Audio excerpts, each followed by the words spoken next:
Welcome to Potpourri, everyone. I'm your host, Brandon Berry, and today we have a special guest, Mr. Marshall Taggart. How are you today? I'm doing pretty good.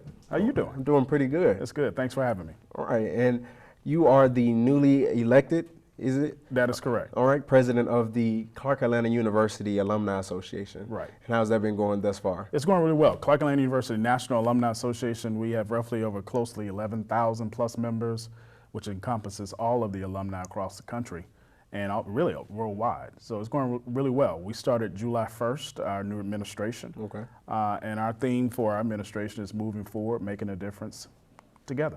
Oh, that's Very great. simple. Mm-hmm. And you're also an alumni of Clark Atlanta as well. That is correct. All right, and you graduated twice, I believe, in 1992 and 1997 Yeah, as absolutely an correct. undergraduate and a graduate. Right. What were your degrees in?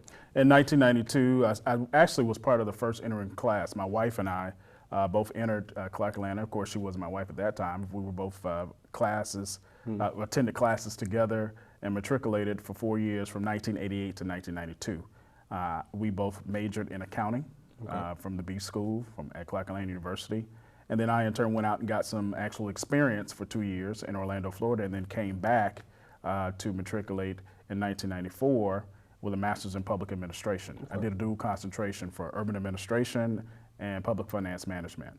And so in 1997, received my education. It was probably some of the best, or definitely the best time for my life in terms of getting my education, meeting lifelong friends, and definitely establishing a bond with Clark Atlanta University. Well, that sounds great. So as a double major of Clark Atlanta University, how did your experiences and passion as a student, let's say, help you in gaining the position of becoming the new president for the Alumni Association? Right.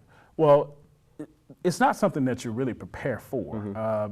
The passion has to be there based on the experiences. And I would say that I received some great experiences by interacting with some excellent faculty here at the university, some excellent staff, some people that really guided me. I look at going particularly to an HBCU and attending the Clark Atlanta University, kind of like baking a cake. You get the foundation, you get the eggs, the yeast, all of the milk, the necessary products to really develop kind of the foundation, the marble, the layers. Right. And then in turn, from there, I felt like I needed to do a kind of a capstone and look at my education and look at how can I put frosting on that cake. Right. So that's why I decided to come back and matriculate at Clark Atlanta and kind of put that frosting and put that extra niche. That's really has helped me and propelled me in my career. Okay, and as the president, tell us some of your duties or responsibilities that you may have. Right.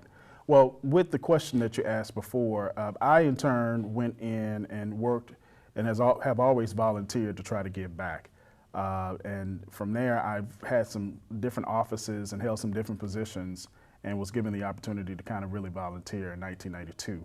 And I've served as vice president of the Alumni Association. I've served as a chapter president for both the Chicagoland area chapter and the Atlanta chapter, financial secretary for the Orlando chapter. So that uniquely prepared me with the leadership skills to really look at how we can move our association forward.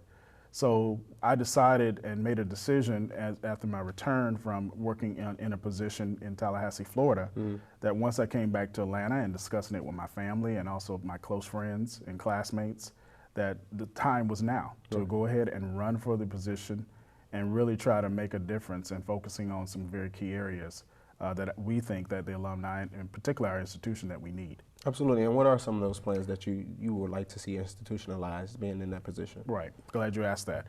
One of the things is to really grow our membership. As I mentioned initially, we have roughly about 11,000 to 13,000 alums around the world, and we only have roughly about a percentage point of members who are actually financial active in the association.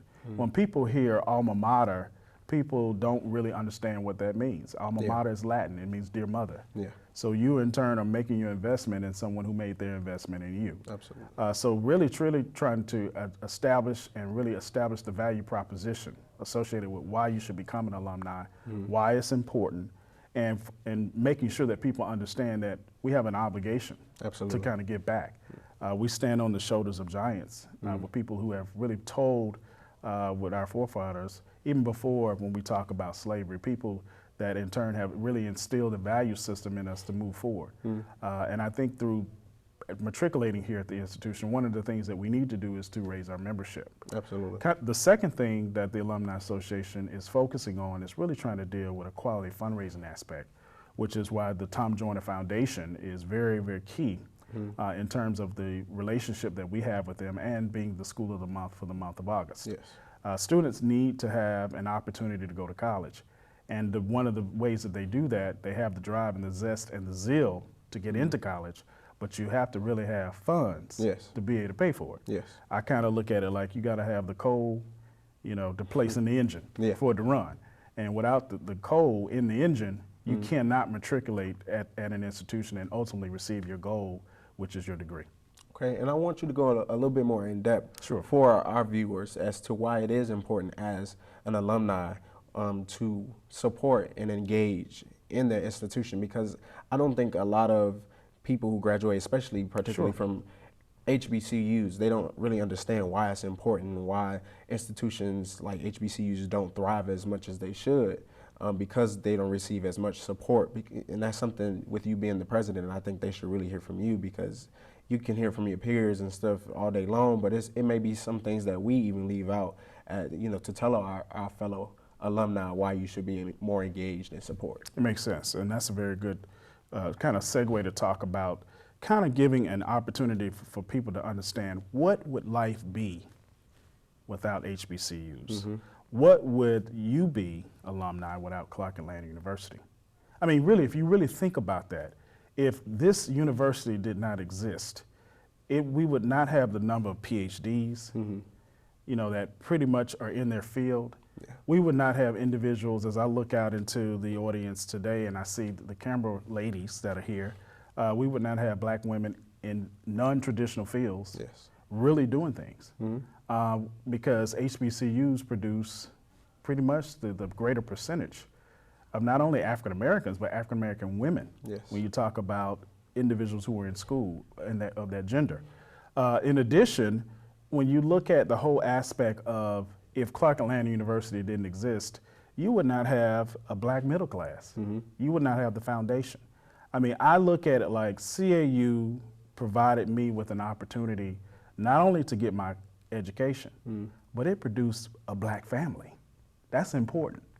I underscored that not to get kudos, to tell everybody that I met my wife here at Clark Atlanta University, but I did meet her here. Right. And without this institution being here and the foundation, you would not see a lot of individuals really moving forward to do what's best. And that, when you talk about the church, when you talk about your institutions like your school, and you talk about family, those are the cornerstones and bedrocks that really in turn will move us forward.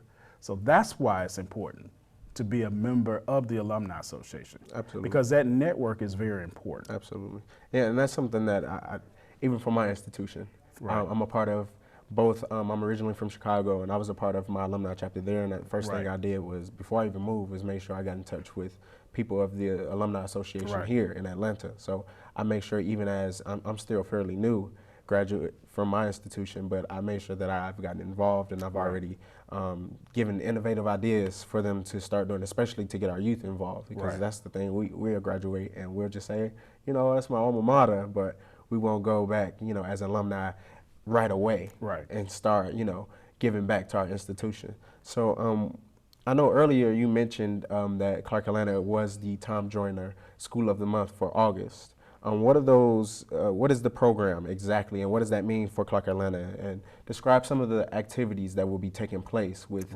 Clark Atlanta being the School of the Month. Well, the Tom Joyner Foundation is a very unique way. I think Tom Joyner, who's a graduate of Tuskegee University, and a lot of his family members who went to that institution, he saw the need associated with a lot of colleges and universities. They don't have qualified individuals to really move forward and push a campaign in terms of institutional advancement and fundraising for their institutions. Now, there are some institutions, HBCUs, that have advanced areas because they have the resources. But in terms of understanding the culture of African Americans, we tend to put a lot of value and faith in a lot of things that may not materialize and multiply over time. And I think Tom Joyner really recognized the fact that if we don't move forward and really try to preserve this whole aspect and culture of tradition of our HBCUs, that's going to be an issue. So with that being said, he moved forward to say, okay, we're going to highlight some great institutions. And one great institution is the Clark Atlanta University. He chose for us to be, along with his staff and his son who runs the program, Tom Joyner Jr., for Clark Atlanta University to be the school of the month for the month of August. Okay. So what does that mean for us? Well, it says that we have an opportunity to get radio coverage to articulate the need for people to give back to their institution. When you talk about the PLUS loan requirements changing, when you talk about Pell Grants diminishing, when you talk about there's a cap for freshmen, when you look at a tier process where you can only borrow so much, and then you can all of a sudden, once you get to your senior year, you can borrow a lot of money or more money than you can your freshman year. There's a limit on the number, so you're going to find an extremely big gap in terms of people being able to pay. Clark Atlanta University is a value-added institution, and it's a private institution. So it's not a state-run institution. So when you look at the need, a lot of students can't afford to pay for their total tuition package, which in this case is roughly, when you look at room and books, it's roughly about $16,000 a year. I mean, I'm sorry, a semester, $32,000 a year. So you may have a gap anywhere from $2,000 to $10,000. Hence the Tom Joyner Foundation. That's what they do. They're looking for us to work and to really get out here to serve as a networking campaign, to use things in social media, to use the actual print media, to use the radio, in this case, to get out the word, to donate to the Tom Joyner Foundation to support Clark Atlanta University. Okay. It's good to hear about, and I'm glad that that's something that Tom Joyner does, especially, I'm not exactly sure, is it just for HBCUs that he does it for? He primarily focuses on HBCUs, and the unique thing about it is he allots the opportunity for alumni associations and individuals within the institutional advancement areas of those respective schools to have a specialized campaign. We have a campaign where we have 7 entrepreneurs who are located in 7 chapters. They have committed to giving at least anywhere from $1,000 to $2,000 towards this campaign. We have a goal to raise roughly about $10,000. And for instance, we have an individual, Kim Roxy, who's out in Houston. She's doing a campaign where she's providing the $1 million look through her cosmetics line that she has. When individuals go in and purchase from her, she's a CAU alumna. When they purchase from her, a certain percentage of those proceeds go back to Clark Atlanta University. Okay. The same thing in Houston with Rhonda Bellamy Hodge, in Dallas, Fort Worth. She in turn has a line of soaps, which she has at all the Whole Food locations. A certain 25% is going back when you donate to that cause, and that money is going to go back to within the pot to help students for scholarships. Okay. I think it's a win-win. Yeah. I mean, and I think alums should really look at the fact about how you can give back. It's a very simple way. You go online to TomJoynerFoundation.com, click the link, donate. You can do it via PayPal, and you can also purchase the products and services from a CAU alum. Well, listen, I'm glad to hear, we have more information about Clark Atlanta University and the president, the new president for the Alumni Association. And it's the national president. The national president, okay. yes. Thank the you. national new president, yes. Good looking out. I wish we had more time to definitely get more information, because I'm sure it's a lot more that we can always tell our viewers. But I'm so grateful that you were able to come out here to inform us on what you did. Right. And I really do appreciate that. Again, TomJoynerFoundation.com for everybody out there in your listening audience. Please go and help us out and support Clark Atlanta. All right. We'll be back right after these messages.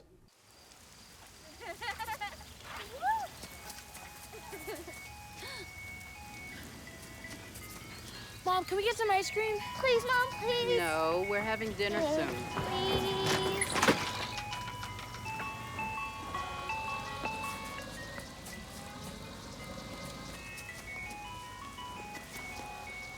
You don't have to be perfect to be a perfect parent. There are thousands of children in foster care who will take you just as you are. Crack don't allow secret found their way out of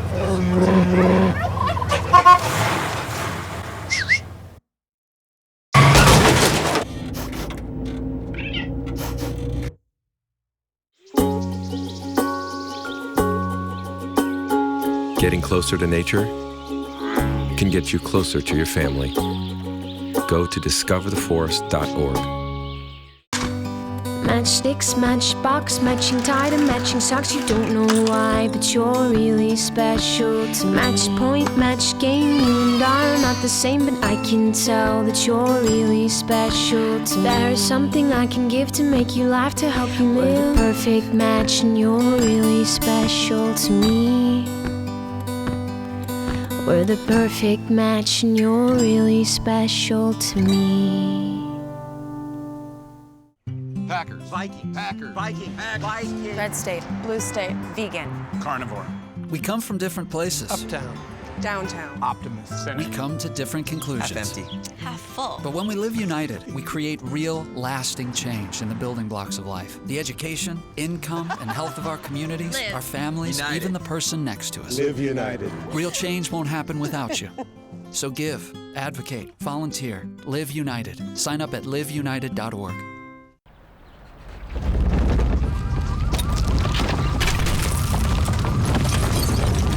Up to 40% of businesses never recover after experiencing a major disaster. Make a plan at ready.gov/business. Welcome back to Potpourri. I'm your host, Brandon Berry, and today we have another special guest with us today. It's Ralphael Lester. He is the Media and Public Relations Chair for Homecoming this year. How are you today? I'm well, and you? I'm doing pretty good. Yeah. You know, it's a good day, nice and sunny out. It's hot still. Yeah. Good at Atlanta. So tell me a little bit about yourself. What you know, your tenure here at Clark Atlanta University. Well, I'm not a traditional student. Okay. Pretty much my background goes all the way back to the Navy. When I graduated high school, I went to the Navy, served, and then medically retired from the service, and then eventually decided I wanted to go to school. So came to Clark Atlanta, pursued mass media arts with a focus in radio, TV, film. Yeah. What year are you at? This is my sophomore year. Okay.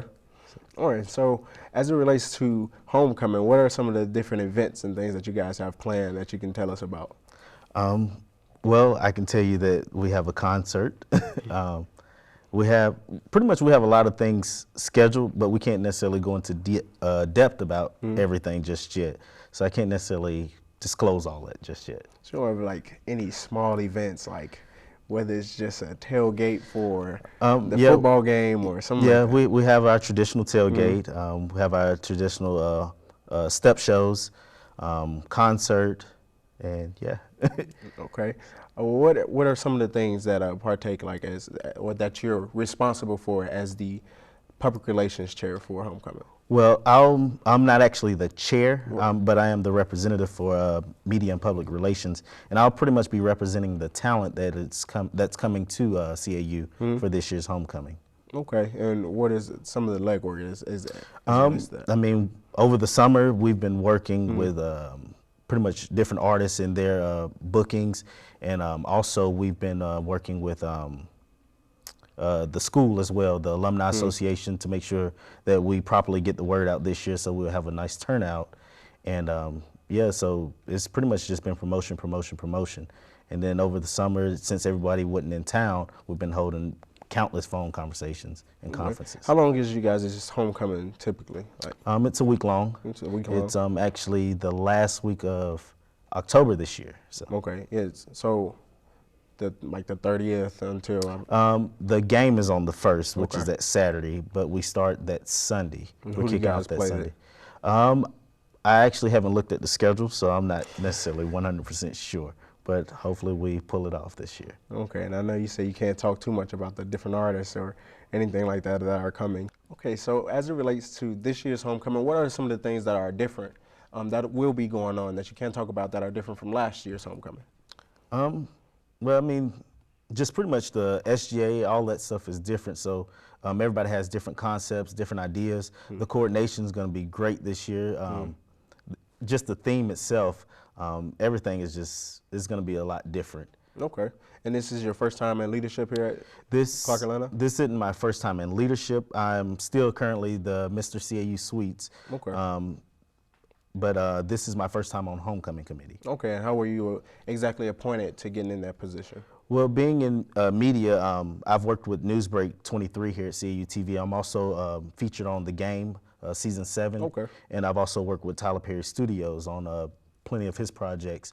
So based on my background in that and in my integrity, they felt suit that media PR fits me for this homecoming. Absolutely. So did you have to run against anyone at all? Was there an application process? It was an application process, and there was pretty much a lot of candidates on there, but a lot of them were like talent struck or starstruck.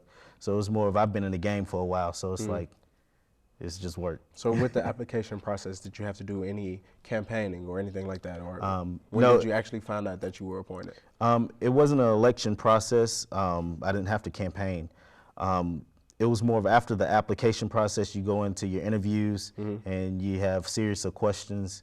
And then from there, pretty much it's a waiting period, and then you'll get your call back. When did you find out that you were? I found out in the middle of June. Okay, so you were at home when all of this was taking Yes. place. And what did you do over the summer as far as planning for homecoming? Well, actually over the summer I've been working on my documentary of pretty much my life story, but in the process of, or in conjunction with that, it was more of from set, from what I'm doing, and then go to a phone conference, and then back at it. So it was just like constantly work around the clock. Did you have any thing like as far as budgets that you could work with? They just disclosed budgets with us, so we just found out budgets. But right now we're working swiftly to get everything taken care of so that this year's homecoming is bigger than pretty much ever. What are some of the ideas that you would like to, that you haven't necessarily gotten verified can happen for homecoming? I would like to see everyone involved.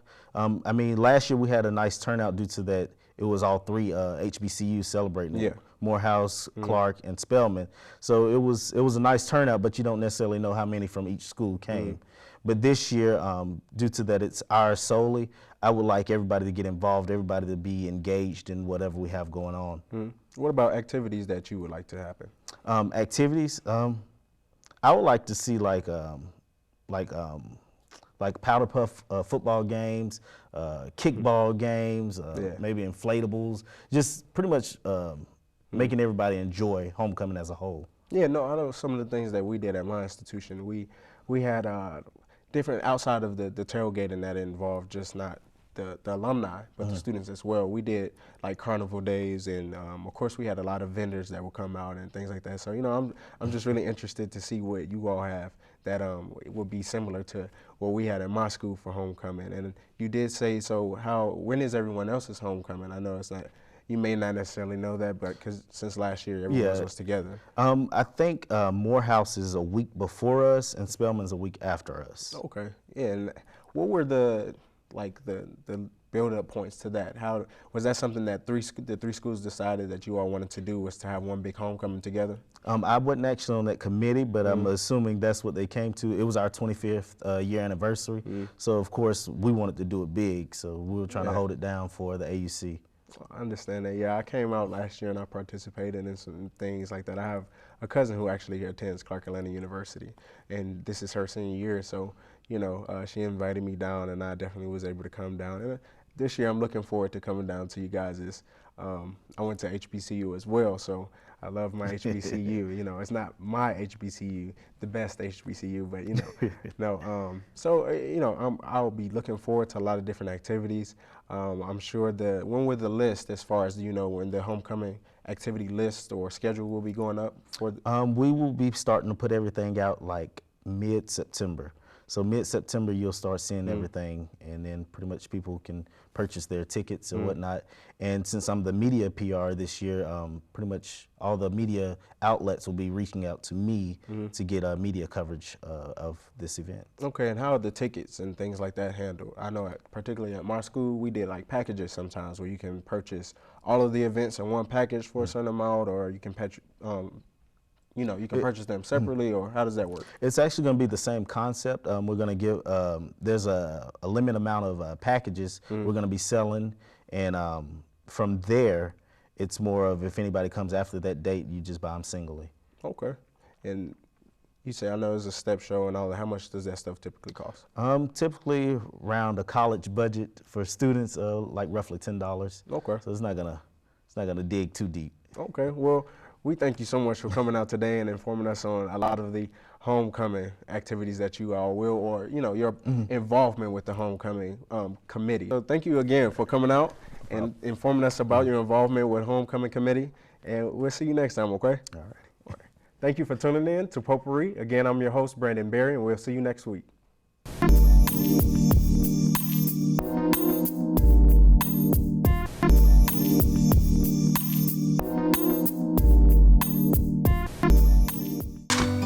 Matchsticks, matchbox, matching tie to matching socks. You don't know why, but you're really special to match point, match game. You and I are not the same, but I can tell that you're really special to me. There's something I can give to make you laugh, to help you live. We're the perfect match, and you're really special to me.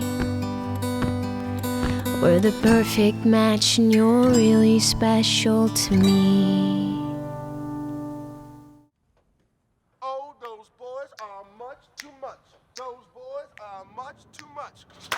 We got the spirit, we're hot, we can't be stopped. We got the spirit, we're hot, we can't be stopped. We're gonna beat them and bust them. The smallest moments can have the biggest impact on a child's life. Let's get a little bit rowdy, R-O-W-D-Y. Take time to be a dad today. Call or visit fatherhood.gov to learn more.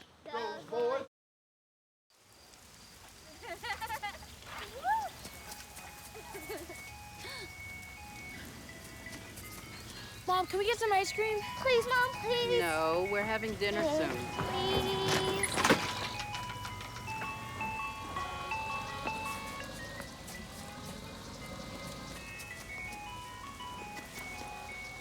You don't have to be perfect to be a perfect parent. There are thousands of children in foster care who will take you just as you are. Crack don't allow secret found their way out of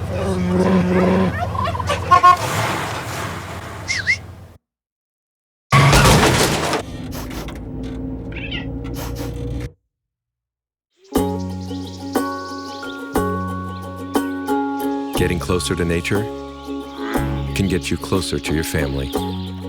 Go to discovertheforest.org. Packers. Viking. Packers. Viking. Viking. Red state, blue state, vegan. Carnivore. We come from different places. Uptown. Downtown. Optimist. We come to different conclusions. Half empty. Half full. But when we live united, we create real, lasting change in the building blocks of life. The education, income, and health of our communities, Live our families, united. even the person next to us. Live united. Real change won't happen without you. So give, advocate, volunteer, live united. Sign up at liveunited.org.